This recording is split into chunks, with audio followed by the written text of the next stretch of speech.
Perang Padri, jejak kelam suku Batak Toba pernah hampir punah.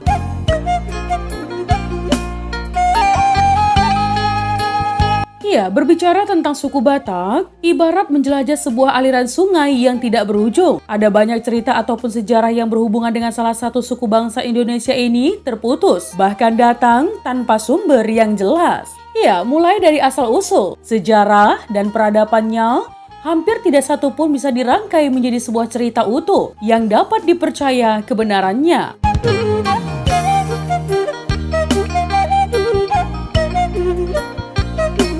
Mengapa dan salah siapa? Tentu tidak ada pihak yang dapat disalahkan dengan kenyataan ini. Namun siapa yang harus bertanggung jawab jika ternyata ada sebuah sejarah yang sengaja dikaburkan bahkan ditutupi kebenarannya? Tentu juga tidak ada yang dapat dimintai pertanggungjawaban untuk kasus ini. Ya, yang pasti ini menjadi tugas semua generasi bangsa dari suku manapun. Karena bangsa yang besar adalah bangsa yang selalu menghormati dan mengenang sejarahnya.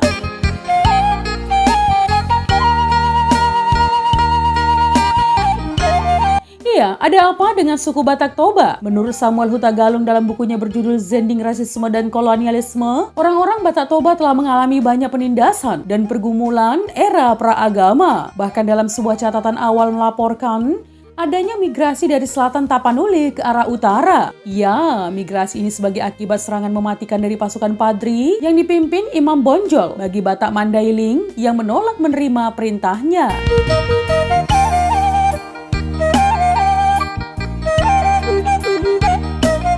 Nah teman, besarnya migrasi dari selatan Tapanuli yang sudah dikuasai oleh pasukan Padri memaksa Imam Bonjol melanjutkan serangannya ke arah Tapanuli, tempat berdomisili Batak Toba melalui Sipiro. Ya, pasukan Padri yang di Sumatera Barat telah membantai saudara-saudara kandung mereka, kaum adat yang tak mau tunduk pada pemaksaan kehendak tuanku Imam Bonjol masuk menjajah tanah Batak. Dan kali ini dibantu oleh Batak Mandailing yang sudah menjadi bagian dari pasukan Padri.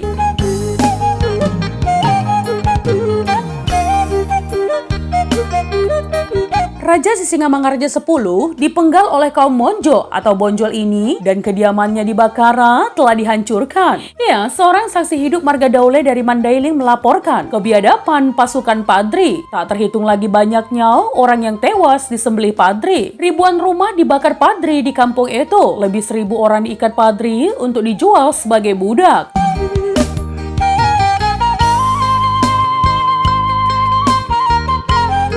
Ibu-ibu dan anak gadis diperkosa Padri dan mereka bawa entah kemana, ke tempat yang tidak diketahui di mana adanya. Ribuan lagi menyelamatkan nyawa lari ke hutan belantara. Di antara mereka ada yang mati kelaparan.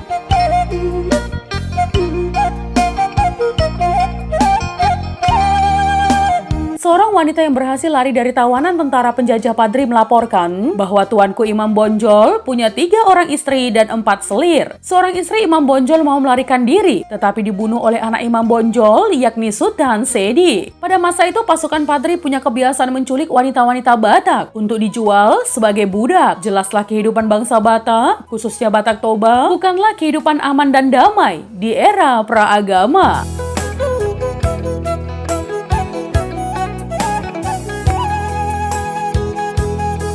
Nah teman, tahun 1816 sampai 1833 merupakan masa paling kelam dalam sejarah Batak, khususnya Batak Toba. Pasukan Padri menjajah dan menghancur leburkan suku Batak Toba. Ya, pasukan Padri berhasil menang melawan orang Batak Toba. Diperkirakan sekitar 75% orang Batak Toba terbunuh, termasuk anak-anak dan perempuan.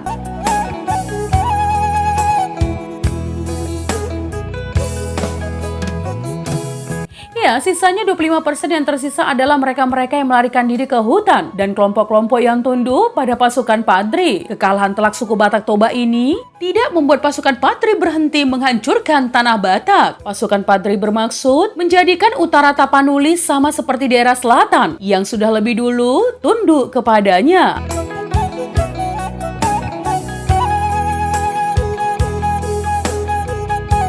Diselamatkan oleh yang mati. Masih menurut Samuel Hutagalung, walaupun pasukan Padri berhasil menang melawan orang Batak yang masih hidup, namun pasukan Padri dikalahkan secara telak oleh orang-orang Batak yang sudah mati. Iya, mayat-mayat orang Batak yang ditelantarkan pasukan Padri tanpa dikubur karena mereka orang kafir yang tak layak dapat penghormatan. Akhirnya membusuk dan menyebarkan penyakit yang justru menyerang kaum Padri.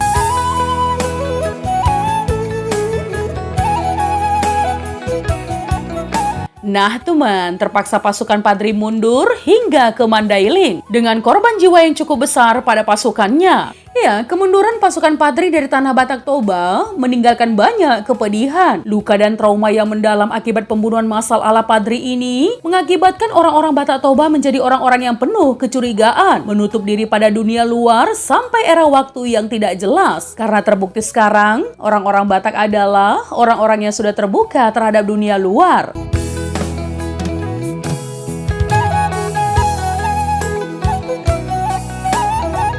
Dan tentunya kecurigaan ini berakibat pada misionaris Kristen yang datang. Ada banyak yang terbunuh sebagai akibat kecurigaan yang berlebihan ini. Ya, orang-orang Batak Toba yang tersisa berharap mereka tidak ingin menjadi korban pembantaian kedua kalinya.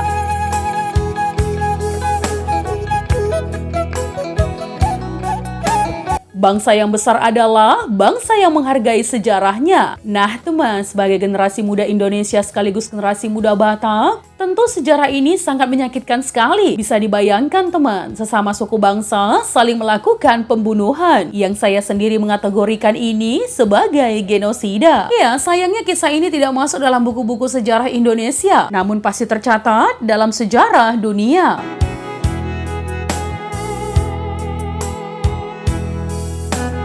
Benar-benar sangat disayangkan lagi teman, ketika Tuanku Imam Bonjol sang penggerak pembunuhan terdaftar dalam salah satu nama list pahlawan nasional. Lebih lanjut teman, ada sekitar 13-15 juta orang Batak di dunia dan separuhnya adalah Batak Toba.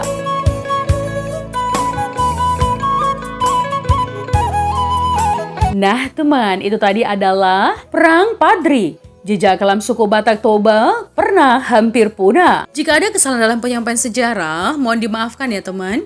Untuk kritik dan saran yang membangun, langsung saja tinggalkan di kolom komentar. Menjadi bijak, menjadi cermat itu penting. Terima kasih teman.